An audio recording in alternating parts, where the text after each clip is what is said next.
Assalamualaikum warahmatullahi wabarakatuh. Salam sejahtera untuk kita semuanya. Mudah-mudahan hari ini masih semangat mengikuti pembelajaran PKWU. Tak lupa saya ingatkan untuk selalu mematuhi protokol kesehatan dan selalu memakai masker. Ketemu kembali dengan Pak Awi di Mapel KWU, masih di seri pembelajaran PKWU. Kali ini kita memasuki bab baru, yaitu sistem produksi kerajinan dengan subtema karakteristik jenis dan bahan kerajinan. Kali ini akan kita titik beratkan pada bahan utama pembuatan batik Ecoprint. Nah, apa saja? Mari kita langsung ke materi. Nah, batik Ecoprint yang akan kita buat ini kita kategorikan menjadi kerajinan bahan lunak. Nah, apa toh kerajinan bahan lunak itu? Intinya adalah suatu produk kerajinan yang menggunakan bahan yang bersifat sangat lunak sebagai dasar pembuatannya. Secara umum, jenis bahan lunak dibedakan menjadi dua. Yang pertama adalah bahan lunak alam. Namanya saja bahan lunak alam, artinya bahan lunak ini biasanya sudah disediakan oleh alam sekitar kita, seperti tumbuh-tumbuhan, hewan, atau lapisan bumi yang bersifat lunak, tanah liat misalkan. Dan yang kedua adalah bahan lunak buatan. Sesuai dengan namanya, bahan lunak buatan ini adalah suatu yang diolah oleh manusia dari bahan kimia, yang pasti bukan asli dari alam, dengan maksud untuk mendapatkan efek duplikasi bahan alam yang bersifat lunak.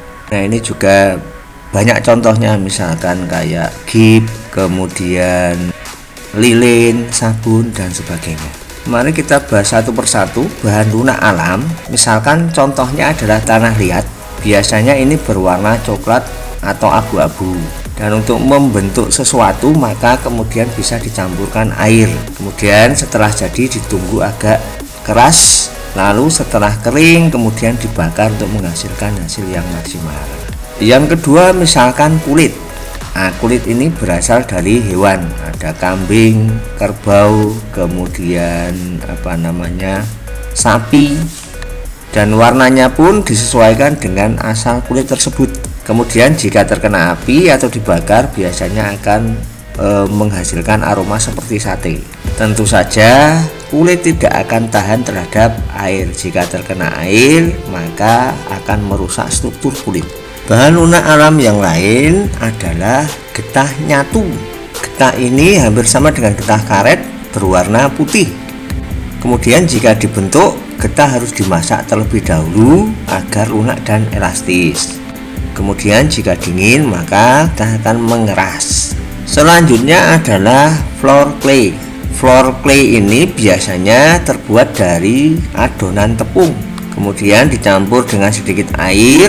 Karena dia tercampur dengan air, maka tentu saja jika terkena air terus-menerus tentu saja akan mudah rusak. Kemudian yang kedua adalah bahan lunak buatan.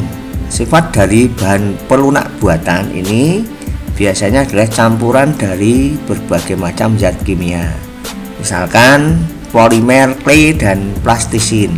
Biasanya ini akan beraneka warna dengan tekstur padat.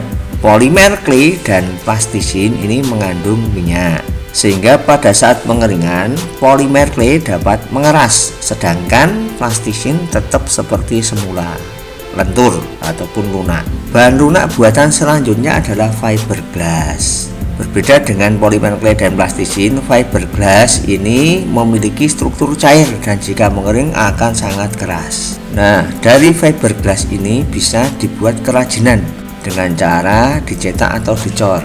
Karena kekerasan dari fiberglass, maka biasanya kerajinan dari fiberglass itu bertahan lama. Bahan lunak buatan lainnya adalah lilin dan parafin. Lilin dan parafin ini wujudnya padat, namun jika dipanaskan atau terkena api maka dia akan mencair. Ini hampir sama dengan fiberglass tadi, pengolahan bahan lilin dan parafin dengan cara dicetak. Selanjutnya adalah gips. Wujud dari bahan gips adalah bubuk atau serbuk. Biasanya dicampur dengan air agar mudah dibentuk dan mengeras jika dibiarkan mengering. Ini biasanya digunakan, contohnya ketika kita kecelakaan digunakan untuk biasanya kaki kita yang terkilir atau retak akan digip sehingga nanti akan pulih seperti semula. Karena berwujud sesuatu, maka biasanya ini juga akan dicor atau dicetak sesuai dengan bentuk gip yang sudah jadi, biasanya mudah pecah. Kerajinan bahan lunak yang lain adalah sabun. Nah, sabun ini bisa berwujud padat ataupun cair. Biasanya sabun berwujud padat ini bisa langsung diukir untuk menghasilkan sebuah karya seni. Sifat yang kedua, sabun yang didiamkan biasanya akan mengeras. Nah, kaitan kita akan membuat sebuah batik Ecoprint, maka kita akan menggunakan bahan lunak alami, yaitu daun-daunan. Nah, daun apa saja yang bisa kita gunakan dan biasanya akan mengeluarkan warna yang tajam pada kain. Yang pertama adalah daun jati, yang kedua daun jarak, kemudian daun kersen atau talok, yang keempat daun pepaya, 5 daun ungu, yang keenam daun belimbing, yang ketujuh daun arbai atau murbei, kedelapan daun jeruju, kesembilan daun tinta atau duet, daun lanang, yang ke-11 daun jambu biji, dan daun kesumba. Berikut ini kami tampilkan ada beberapa contoh daun jati, ini kira-kira wujudnya seperti itu. Kemudian daun jarak, daun kersen atau talok, itu seperti itu, sehingga ketika kita mau mencari kita dapat mengenal daun-daun itu. Selanjutnya jenis daun pepaya, ini sangat mudah didapatkan karena di seputar kita ada. Kemudian daun ungu, daun belimbing, wujudnya seperti itu, daun murbei atau arbei, kemudian daun jeruju, daun tinta atau mangsi atau daun duet. Selanjutnya ada daun jambu biji, daun lanang, dan daun kesumba. Nah, itu sementara untuk referensi untuk pencarian daun. Nah, mungkin dari anakku sekalian bisa browsing di internet untuk mencari bahan literasi yang lain yang mungkin di luar dari daun yang kita sebutkan tadi. Demikian pembelajaran kita kali ini. Terima kasih telah mengikuti pembelajaran dengan baik. Ayo jangan lupa selalu like, comment, share, dan subscribe channel YouTube ini. Bapak akhiri, wassalamualaikum warahmatullahi wabarakatuh.